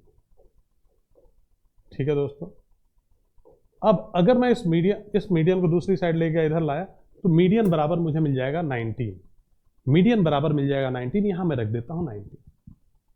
ठीक है, अब प्यारे बच्चे 25 10 35 8 43 43 में 38 गया, 38 5 5/7 देख लेना एक बार, कैलकुलेशन एरर कहीं भी हो सकती है, उसके लिए क्षमा प्रार्थी हूं पहले ही। ठीक है, तो this is the way we do it. Right, आपको क्लियर है? तो मीन मीडियन मोड क्वार्टाइल सारा एकदम क्लियर होना चाहिए, क्रिस्टल क्लियर अंडरस्टैंडिंग होनी चाहिए, ताकि आप क्वेश्चन को आराम से अटेम्प्ट कर पाओ। आइए चलते हैं आगे। आइए दोस्तों देखते हैं इस क्वेश्चन को, सीजीएल 2014 में पूछा गया। लेट्स सी, कहते हैं एक फ्रीक्वेंसी डिस्ट्रीब्यूशन है, coefficient of skewness based on quartiles. ये नहीं कहा है बॉलीज कोएफिशिएंट ऑफ स्क्यूनेस, ये नहीं बताया इन्होंने, लेकिन कह रहे हैं बेस्ड ऑन क्वार्टाइल्स, तो मैं तुरंत समझ गया वही Q3 Q1 वाले की बात कर रहे हैं। If the sum of the upper and lower quartiles, मतलब दोस्तों हमें इन्होंने दे दिया अपर Q3 प्लस Q1, अपर और लोअर क्वार्टाइल का sum, that is equal to 100। ठीक है दोस्तों, and median that means Q2 is equal to 38। The value of the upper and lower quartile is what, ये क्वेश्चन। ठीक है, तो आइए देखते हैं, और हमें कोएफिशिएंट ऑफ स्क्यूनेस दे रखी है ना, यानी कि SKB भी दे रखी है, दैट इज 0.6। ठीक है दोस्तों, बात समझ में आ गई। आइए देखते हैं जरा अपर और लोअर क्वार्टाइल की वैल्यू कैसे निकली। तो सबसे पहले मैंने कहा कि बॉलीज कोएफिशिएंट ऑफ स्क्यूनेस का जो फॉर्मूला है वो ये है Q3 plus Q1, just a यहां लिखता हूं Q3 plus Q1 -2Q2 upon Q3 minus Q1। ठीक है दोस्तों, upon Q3 minus Q1। Right, ये बात हो। सर Q3 प्लस Q1 कितना होगा, वो दे रखा है दोस्तों 100। देखिए आप, अपर और लोअर क्वार्टाइल का सम 100 दे रखा है, -2Q2 वो दे रखा है 30, 2 × 38 तो 76 बन जाएगा दोस्तों यहाँ पे। ठीक है, अपॉन Q3 माइनस Q1 चाहिए दोस्तों हमें, जो कि नहीं पता, और इसकी वैल्यू जो कोएफिशिएंट ऑफ स्क्यूनेस है उसकी वैल्यू दे रखी है 0.6। प्यारे बच्चे ध्यान से देखना, 100 में से 76 जाएगा, 76 कितना बचेगा 36.6 नीचे लाएंगे, काटेंगे, राइट, एक सेकेंड, 24 बचेगा ऊपर, 76 माइनस 24.6 नीचे लाएंगे, 24 से 0.6 से डिवाइड करेंगे 24 को, मिलेगा 40, है ना। तो हम कह सकते हैं Q3 minus Q1 is equal to 40। क्या बोला दोस्तों हमने, Q3 minus Q1 is equal to 40। और प्यारे बच्चे देखेंगे आप, Q3 प्लस Q1 वो है 100, Q3 प्लस Q1 वो है 100। अगर मैं इन दोनों को जोड़ दूं दोस्तों, घटा दूं, जो भी कर दूं, निकाल सकता हूं। एक चीज तो दिख रही है यार कि Q3 को क्यों ना हम 70 ले लें और Q1 को क्यों ना हम 30 ले लें। Q3 70 आ जाएगा और Q1 30। 70 30 100 होता है, 70 में से 30 जाएगा 40, वैल्यू आ चुकी है 70 और 30। Right, so this one is the correct answer. I hope एकदम क्लियर है, कहीं कोई दिक्कत नहीं। चलें आगे, आइए चलते हैं दोस्तों। ये हमारा अगला क्वेश्चन, अब हम इसको देखेंगे।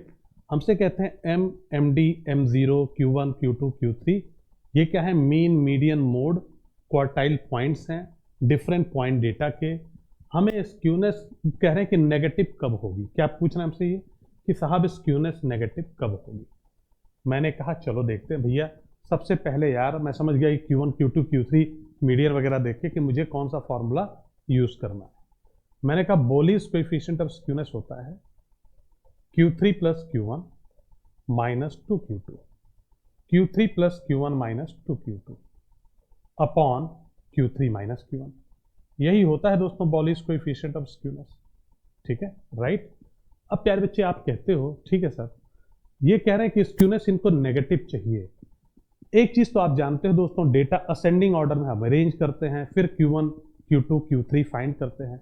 Q3 सबसे बाद में आता है, सबसे बड़ा डेटा है, तो Q3 बड़ा है Q1 से, यानी कि डिनोमिनेटर पॉजिटिव मिलेगा। ठीक है, तो नीचे से आप नेगेटिव, डिनोमिनेटर से नेगेटिव नहीं बना सकते। अगर आपको इसकी वैल्यू नेगेटिव चाहिए तो ऊपर से ही नेगेटिव बनाना पड़ेगा। ऊपर आपको दोस्तों नेगेटिव कब मिलेगा? जब इसकी जो वैल्यू है वो कम हो जाएगी 2Q2 से, राइट। जब ये छोटा हो जाएगा तो माइनस वाला बड़ा हो जाएगा, नेगेटिव हो जाएगा। मतलब Q3 plus Q1 should be less than 2Q2, right. Q3 plus Q1 should be less than 2Q2, right. तो कौन सा हो जाएगा? और 2Q2 क्या है? ये क्वार्टाइल, सेकंड क्वार्टाइल है, दैट इज मीडियन। मतलब Q3 plus Q1 should be less than twice of median, that is your answer. बहुत ही क्लियर बात है, देखो ना, बड़ा लॉजिकल, कहीं कोई दिक्कत है नहीं। ठीक, चलते हैं आगे। तो दोस्तों ये अभी आपने देखा बॉलीज साहब को, अब आए हैं कैलीज साहब। इन्होंने उससे बिल्कुल, मतलब जो बॉलीज ने काम किया था उसी को बस इन्होंने कॉपी पेस्ट टाइप का ही किया है। इन्होंने डेसाइल और परसेंटाइल की फॉर्म में उसी फॉर्मूले को प्रेजेंट कर दिया। ठीक है, तो डेसाइल क्या होते हैं उससे पहले ये जान लेते हैं। मान लीजिए आपके पास बहुत बड़ा डेटा है, मैंने कहा इस डेटा को 10 इक्वल पार्ट में डिवाइड करना है। ठीक है, जब 2 बनाते थे तो मीडियन, 4 इक्वल पार्ट में किया तो क्वार्टाइल्स मिले, अब 10 इक्वल पार्ट में करेंगे तो डेसाइल आएंगे आपके पास। तो जो डेटा है दोस्तों, ठीक है, इसको असेंडिंग ऑर्डर में अरेंज कर दिया मैंने। ठीक है, मैंने कहा साहब 10 इक्वल पार्ट में मुझे इसको डिवाइड करना है। ठीक है, तो ऐसे हम ले सकते हैं 1 2 3 4 ऐसे करके 5 6 जो भी। ठीक है, तो 10 पार्ट में डिवाइड करने के लिए टोटल 9 आपको लेने पड़ेंगे ऑब्जर्वेशंस बीच बीच में। क्वार्टाइल 3 लिए थे तो 4 पार्ट में बन गया था, तो 9 लेंगे। अब ये पहला कहलाता है D1, दूसरा D2, बीच में कहीं आता है दोस्तों D5 और लास्ट में कहीं आ जाता है इधर D9। ठीक है, राइट। तो ये आपका फर्स्ट डेसाइल है, ये 9th डेसाइल है। D5 बिल्कुल बीच में आता है, आधा डेटा इधर होता है आधा उधर होता है। मतलब अगर ये बीच में आ रहा है और आधा डेटा इधर आधा डेटा उधर है, मतलब दिस इज मीडियन ऑल्सो। ठीक है, this is median also. D5 आपका मीडियन भी है, और D5 को हम अगर चाहें तो कह दें भैया हमारा ये सेकंड क्वार्टाइल भी है। बात समझ में आ गई? ठीक, मीडियन भी है। वही काम किया है ना, D9 plus D1 minus 2 into median लिखा। कई बार ये हमें D5 की वैल्यू दे देते हैं, मीडियन ना लिख के D5 की वैल्यू दे देते हैं। हम समझ जाते हैं दोस्तों कि मीडियन और D5 दोनों सेम है, तो उससे भी हम क्वेश्चन कर लेते हैं। ठीक, राइट। तो ये तो बात हो गई डेसाइल की, प्यारे बच्चे। अब हम चलेंगे और समझेंगे परसेंटाइल। ठीक दोस्तों, आपके पास बहुत बड़ा डेटा है, उसको सबसे पहले आप क्या करो, असेंडिंग ऑर्डर में अरेंज कर दो। ठीक है, असेंडिंग ऑर्डर में अरेंज कर दो। उसके बाद उसको 100 इक्वल पार्ट में डिवाइड कर दो। 1 पार्ट 2 पार्ट 3 पार्ट 4 पार्ट ऐसे करते चले जाओ। ठीक है दोस्तों, ऐसे करते चले जाओ। तो जो आपने पहला पार्ट लिया है ये स्टार्ट होगा P1 से, second is P2, third is P3, P4, ऐसे चलता चला जाएगा। ठीक है दोस्तों, कितने आपको ऑब्जर्वेशंस लेने होंगे टोटल? आपको लेने होंगे 99 100 पार्ट में डिवाइड करने के लिए। बिल्कुल बीच में आएगा P50, राइट। P50 बिल्कुल बीच में आएगा, आधा डेटा इधर हो जाएगा आधा उधर। सो P50 is again your median. तो अगर मैं आपको P50 दे दूं चाहे मीडियन दे दूं, आप समझ जाना कि मैं बात क्या करना चाहता हूं। मैंने यहाँ पे ट्वाइस ऑफ मीडियन ना दे के अगर P50 दे दिया तो that is also what, that is also your median. और वही आपका D5 भी है, ये भी याद रखें। ठीक है, आइए चलते हैं आगे, देखते हैं जरा इस पे क्वेश्चन वगैरह। कहते हैं फर्स्ट, फिफ्थ और 9th डेसाइल। सीधा सीधा सिंपल क्वेश्चन दिया, ये है कैलीज कोएफिशिएंट ऑफ स्क्यूनेस कितना होगा। मैंने कहा ओके, कैलीज कोएफिशिएंट ऑफ स्क्यूनेस जो है सर वो होता है, डेसाइल की बात कर रहे हैं, D9 plus D1 minus twice of D5 upon D9 minus D1। ठीक है दोस्तों, इसको सर आप कहते हैं कि 9th डेसाइल जो है 16 प्लस 3 माइनस यहाँ पे आ जाएगा 20 दोस्तों, अपॉन D9 माइनस D1। 16 से 3 गया 13, -1/30। देख रहे हैं आप, तो इतने सिंपल तरीके से प्यार से आपको नंबर एसएससी देना चाहे तो तुरंत ले लेना चाहिए, उसको छोड़ना गुनाह है। तो सीजीएल 2021 में पूछा गया, बहुत ही सिंपल सा क्वेश्चन। ठीक, यहाँ मीडियन भी दे सकते थे, D5 भी दे दिया, हमने अपना काम कर दिया। 2019 में इन्होंने दोस्तों सेम टाइप का क्वेश्चन पूछा, इस पे परसेंटाइल की बात की। अब वही फॉर्मूला मैं अगर परसेंटाइल के लिए लिखूं, कैलिस कोएफिशिएंट ऑफ स्क्यूनेस, तो मैं क्या बोलूंगा, P90 प्लस P10। D9 की जगह P90 आ गया, D1 की जगह P10 आ गया, D5 आता था 2 इंटू डी P50 आ गया। मैं तो ऐसे ही याद रखता हूँ, आप देख लो कैसे आप याद करोगे। ठीक है, P90 माइनस P10। ठीक, अब इस क्वेश्चन में दिक्कत ये है कि ये है बहुत ही कैलकुलेटिव, हाई कैलकुलेटिव, और आंसर बड़े नजदीक है। ठीक, तो ये आपको तुरंत आइडेंटिफाई करना है दोस्तों। अगर क्वेश्चन कैलकुलेटिव आपको जैसों में तो मिलेंगे ही मिलेंगे, थ्योरी वाले फटाफट कर देने हैं, राइट, जितने हो रहे हैं जल्दी जल्दी वो कर देने हैं, पेपर लास्ट तक जाना है आपको। और ऐसे क्वेश्चंस को जो आते हों लेकिन टाइम लेके मार्क करके रखना है, इनको बाद में आना है और करना है।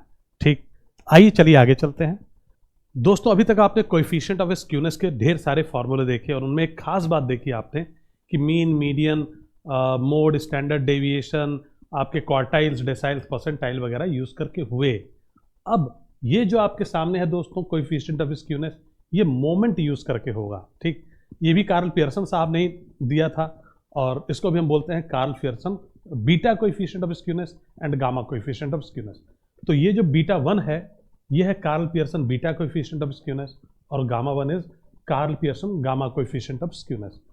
अगर मैं आपसे पूछूं कि भैया मैं आपको बोल दूं कि मुझे आप बीटा कोएफिशिएंट ऑफ स्क्यूनेस बताओ, तो आप लिख देना μ3 स्क्वायर अपॉन μ2 क्यूब, यही होती है इसकी वैल्यू। सेंट्रल मोमेंट जो होते हैं आपके μ3 और μ2, उनको यूज करके आप बीटा कोएफिशिएंट ऑफ स्क्यूनेस निकालते हैं और इसे डिनोट करते हैं बीटा 1 से। कभी भी गलती से बीटा 2 से डिनोट मत करना। अगर बीटा 1 लिखा है मतलब वो स्क्यूनेस की ही बात कर रहा है। बीटा 2 अभी हम आगे पढ़ेंगे, कर्टसिस को बोलते हैं। ठीक है, तो कंफ्यूज नहीं होना। Beta 1 is what, Karl Pearson beta coefficient of skewness. ठीक, अब आपने बीटा कोएफिशिएंट ऑफ स्क्यूनेस निकाल लिया, उससे आप निकाल सकते हैं गामा कोएफिशिएंट ऑफ स्क्यूनेस, जिसको हम गामा 1 से ही डिनोट करेंगे। ये होता है plus minus under root of beta 1। अब कई बार ये प्लस लेना होता है, कई बार माइनस। कैसे डिसाइड करेंगे कि प्लस लें या माइनस? तो ये जो साइन होगी वो डिसाइड होती है दोस्तों ये μ3 की साइन से। μ3 की जो साइन होगी वही आप प्लस या माइनस जो रहेगा वही आप लगाएंगे यहाँ पे। ठीक है, आइए चलिए क्वेश्चन करते हैं और क्लैरिटी लाते हैं। ठीक, तो एक क्वेश्चन देखते हैं 2021 में पूछा गया, if the first, second and third moment about origin, moment about origin दे रहा है दोस्तों, then Karl Pearson gamma coefficient of skewness is what. सुनिए जरा सर, मोमेंट अबाउट ओरिजिन को हम डिनोट किससे करते हैं प्यारे बच्चे? हम डिनोट करते हैं μr डैश से। तो ये μ1 डैश है, ये सेकंड मोमेंट μ2 डैश, ये हो गया μ3 डैश। हमसे पूछ रहा है Karl Pearson gamma coefficient of skewness मतलब μ1 इज इक्वल टू व्हाट।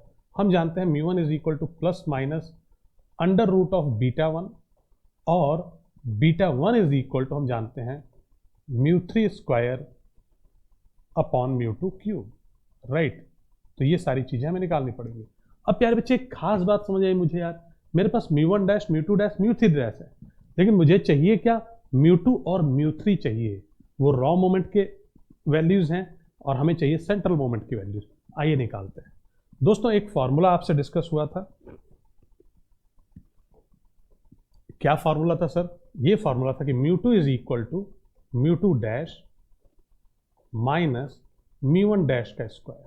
ठीक है दोस्तों, μ2 डैश कितना है प्यारे बच्चे?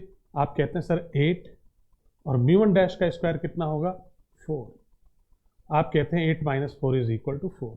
तो ये आ गई प्यारे बच्चे μ2 की वैल्यू, जिसको हम यूज कर लेंगे। दोस्तों हमें μ3 की वैल्यू चाहिए। μ3 हमें दिया है μ1 डैश, μ2 डैश, μ3 डैश, तो हम यूज करके निकाल लेंगे। और μ3 की वैल्यू क्या होती है प्यारे बच्चे? That is equal to μ3 dash minus 3 μ2 dash μ1 dash plus 2 μ1 dash का cube, right. So this is your value. ये फॉर्मूला है हमारा। अब चलिए आइए वैल्यू पुट करते हैं इसमें और निकाल लेते हैं फटाफट। तो आपको पता है दोस्तों μ3 डैश की वैल्यू आपको दी है 14 माइनस 3 इंटू μ2 डैश जो है दोस्तों 8 और 2 प्लस 2 इंटू μ1 डैश का क्यूब लेना है प्यारे बच्चे। μ1 डैश की वैल्यू 2 है, 2 का क्यूब होता है 8, राइट। आप देखेंगे 14, 24 यहां आ गया, सॉरी 48 आया।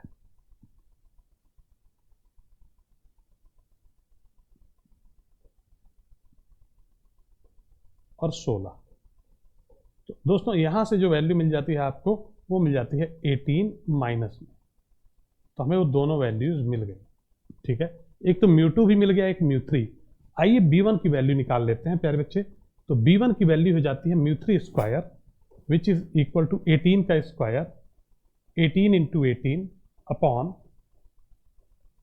यहां से प्यारे बच्चे देखेंगे μ2 की वैल्यू आई है 2, μ2 का क्यूब लेना है, 2 का क्यूब ले लेंगे, 2 गुणे 2 गुणे 2, सॉरी μ2 की वैल्यू आई है 4, just a second, 4 into 4 into 4, ठीक है, ये रहा 4, ठीक। कैंसिल करते हैं, 2 9 ज़ा 18, 2 9 ज़ा 18, कैंसिल, 81/16 मिलता है आपको। ये प्यारे बच्चे हमें मिल गया beta coefficient of skewness Karl Pearson साहब का। लेकिन हमें चाहिए गामा कोएफिशिएंट ऑफ स्क्यूनेस, लिखा था इन्होंने ना, gamma coefficient of skewness, right. तो ये रहा दोस्तों, ये चाहिए gamma coefficient of gamma 1 is equal to plus minus under root of this. Under root लेंगे दोस्तों मिल जाएगा आपको 9/4, ठीक है। अब प्लस लें या माइनस यही बात आती है। उसके लिए हम साइन किसका देखते हैं दोस्तों, μ3 का। μ3 नेगेटिव थी तो हमारी फाइनल वैल्यू गामा की वो भी नेगेटिव होगी, -9/4 होगी, प्लस नहीं हो सकती या दोनों नहीं हो सकती, ठीक। तो हम क्या कहेंगे भैया, -9/4 कितना आ जाएगा, 2.25 माइनस में, तो D is my correct answer. थोड़ा सा बड़ा क्वेश्चन देखा आपने, लेकिन डुएबल है, ठीक। फॉर्मूला याद है तो हो जाएगा, डुएबल है, बस हमें देखना है कि इसको रोक के रखना है कि हम इसको बाद में करेंगे, ठीक है। अब प्यारे बच्चे यहां तक आपने क्या पढ़ा, यहां तक पढ़ा आपने मोमेंट्स और स्क्यूनेस, ठीक। बड़ा इंपॉर्टेंट चैप्टर का हिस्सा है। वेटेज आपको पता ही है 18 से 32 नंबर का इस चैप्टर का वेटेज है। अब हम पढ़ने जा रहे हैं दोस्तों कर्टसिस। ये भी एक इंपॉर्टेंट एरिया, छोटा सा एरिया है, आइए समझते हैं जरा। आपने देखा दोस्तों स्क्यूनेस जो बात करता है सिमेट्री की बात करता है, कर्टसिस देखता है भैया, अगर मैं पहाड़ की बिल्कुल आम भाषा में बताऊं, कोई पहाड़ है, कर्टसिस देखता है पहाड़ कितना ऊंचा है, कितना पतला है, ऊंचा और पतला है कि नहीं है, या फिर छोटा सा मोटा सा ऐसा है कि नहीं है, तो ये देखता है, ठीक है। किसमें, डिस्ट्रीब्यूशन की केसेस में। तो जो डिस्ट्रीब्यूशन के कर्व्स बनते हैं उनका देखता है ये कि कितने नैरो हैं, कितने ऊपर तक जा रहे हैं, बल्जीनेस कितना है उनका, ये सारी चीजें आइए समझते हैं, ठीक है। तो दोस्तों जब भी, अच्छा ये इसमें ये मेजर क्या करता है, ये मेजर करता है फ्लैटनेस ऑफ डिस्ट्रीब्यूशन, ठीक है। तो ये एक चीज हमें याद रखते हैं एग्जाम के लिए। और एक बड़ी इंपॉर्टेंट चीज इसके थ्रू हम स्टडी करते हैं कन्वेक्सिटी कर्व की कन्वेक्सिटी हम स्टडी करते हैं, अभी समझेंगे, टेंशन मत लो, ठीक है। तो ये दो चीजें याद रखना एग्जाम के लिए। अब आ जाओ जरा आप इस फिगर पे, ठीक है। तो ये जो बीच वाला दोस्तों आपको दिख रहा है, ठीक है, ये ना बहुत बड़ा है कर्व, जो डिस्ट्रीब्यूशन का कर्व है, ना ही बहुत छोटा है, राइट, ना ही बहुत मोटा है, ना ही बहुत पतला है, ठीक है। तो एक आइडियल टाइप का कर्व है। तो इस वाले कर्व को बोलते हैं दोस्तों हम मेसोकर्टिक, ये लिखा है देखिए, मेसोकर्टिक, ठीक। अगर आपका कर्व बहुत पतला हो जाए, बहुत लंबा हो जाए, ठीक है, राइट, थिन है, लंबा है, बल्जिनेस बहुत ज्यादा है, ऊपर तक जा रहा है, उसको हम बोलते हैं लेप्टोकर्टिक। क्या बोलते हैं, लेप्टोकर्टिक, ठीक, ये रहा। और अगर आपका कर्व बहुत ही छोटा सा मोटा सा कर्व है तो उसको हम बोलते हैं प्लेटोकर्टिक। प्लेटो वाला तो मैं ऐसे याद रखता हूं कि यार प्लेट्यू जो होते हैं छोटे पहाड़ी, वो ये है छोटा वाला, तो प्लेटोकर्टिक है, ठीक है। आप भी ऐसे याद रख सकते हैं, ठीक। और जो आपका आइडियल फिगर है मेसोकर्टिक, ये याद रखना बहुत जरूरी है। इसकी कुछ प्रॉपर्टीज भी अभी पढ़ेंगे, उनको भी समझना बहुत जरूरी है, ठीक है, राइट। दोस्तों हम देखेंगे कैसे मेजर करना हमको कर्टसिस, क्या फॉर्मूला उसके, ठीक है। तो एक तो हम β2 निकालते हैं इसमें, इसको भी कार्ल पियर्सन साहब ने दिया, ठीक है। और एक गामा टू, मैंने बताया था आपको पीछे कि बीटा वन और गामा वन वो क्या है, वो आपके मेजर करते हैं स्क्यूनेस को, और बीटा टू और गामा टू मेजर करेंगे कर्टसिस को। ये आपने यहां जाना, नाम में कंफ्यूज नहीं होना है, ठीक है। तो बीटा टू कैसे निकलेगा, मोमेंट को यूज करके निकलेगा। Beta two is equal to mu 4 upon mu two square, mu 4 upon mu two square. आपने सेंट्रल मोमेंट यूज किए, रॉ मोमेंट वगैरह यूज नहीं किए, ठीक है, राइट। और अगर मैं आपसे पूछूं गामा टू, तो आप कहते हैं gamma two is equal to beta two minus three, gamma two is equal to beta two minus three, ठीक है प्यारे बच्चे, बात समझ में आ गई। अब कुछ बहुत ही इंपॉर्टेंट प्रॉपर्टीज जो आपको याद रखनी है। पहली प्रॉपर्टी ये है कि अगर आपका गामा टू, अगर गामा टू आपका जीरो हो जाए, गामा टू जीरो हो जाए, जरा ध्यान देना यहां पे, गामा टू जीरो हो जाएगा तो क्या होगा, गामा टू अगर जीरो हो जाएगा तो दोस्तों क्या होगा, बीटा टू कितना हो जाएगा, बीटा टू थ्री। अगर गामा टू जीरो हो जाए या बीटा टू थ्री हो जाए तो जो भी आपका डिस्ट्रीब्यूशन है वो बनाएगा मेसोकर्टिक फिगर, ठीक है। जो आपको कर्व मिलेगा वो मेसोकर्टिक मिलेगा, जो ना ज़्यादा छोटा होगा, ना ज़्यादा बड़ा होगा, ना ज़्यादा चौड़ा होगा, ना ज़्यादा पतला होगा, मेसोकर्टिक, ठीक है।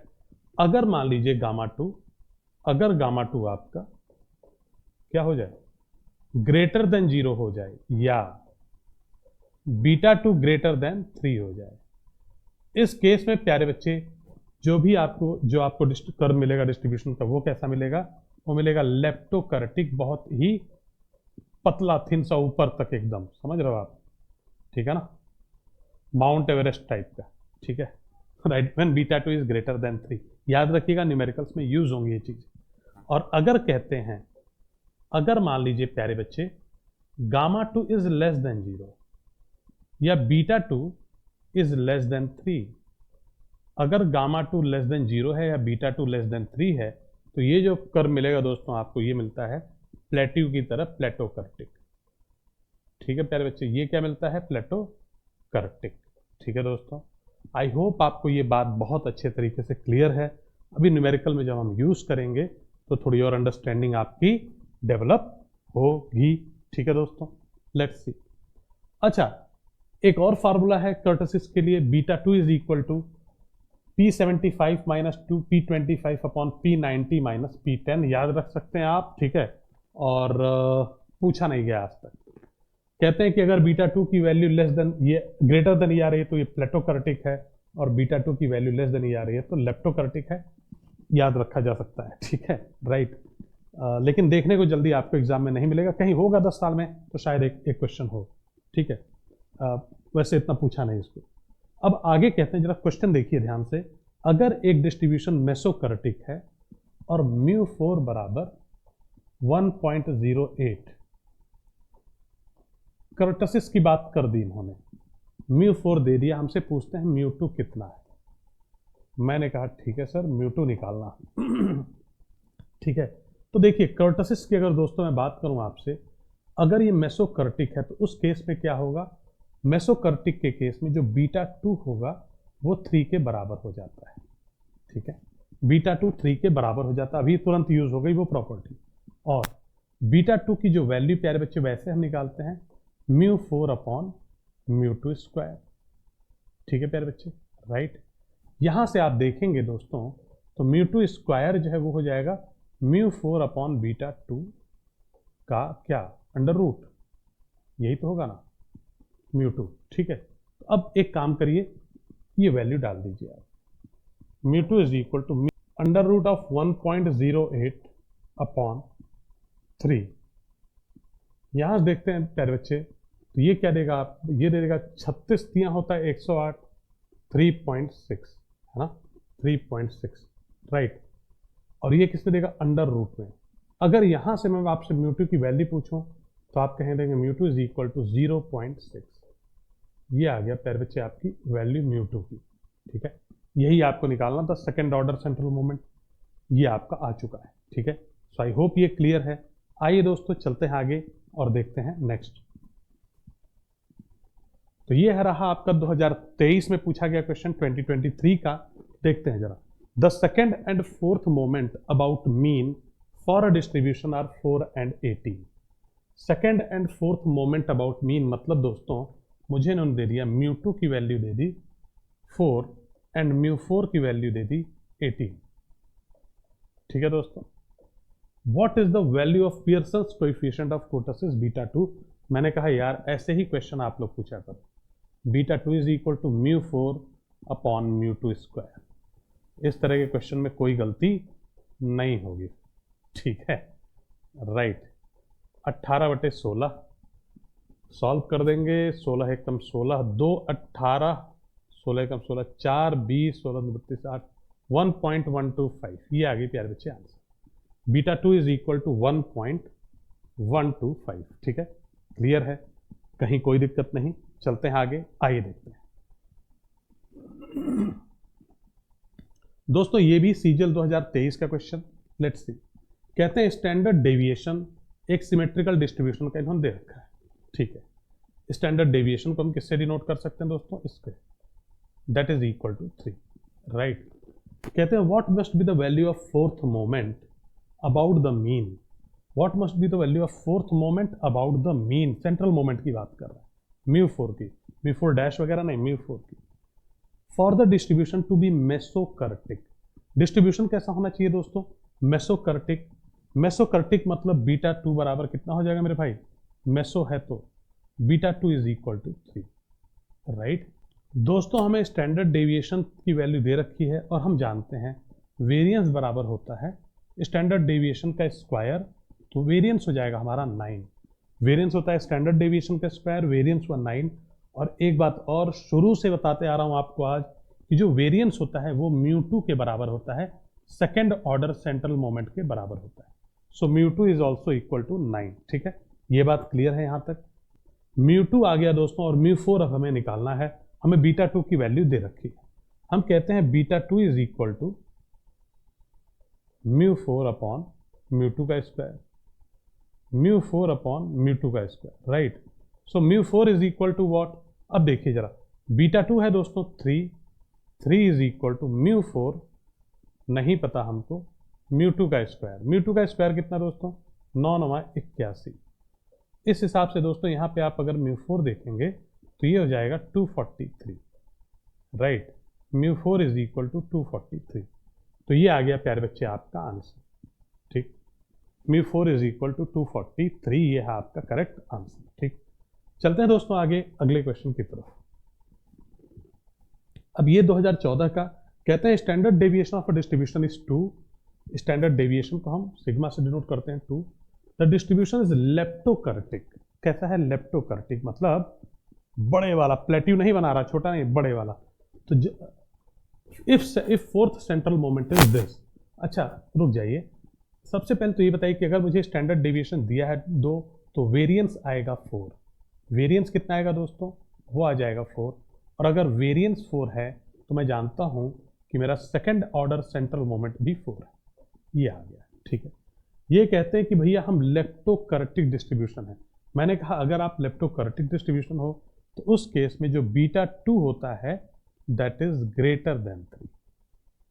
Right, greater than 3।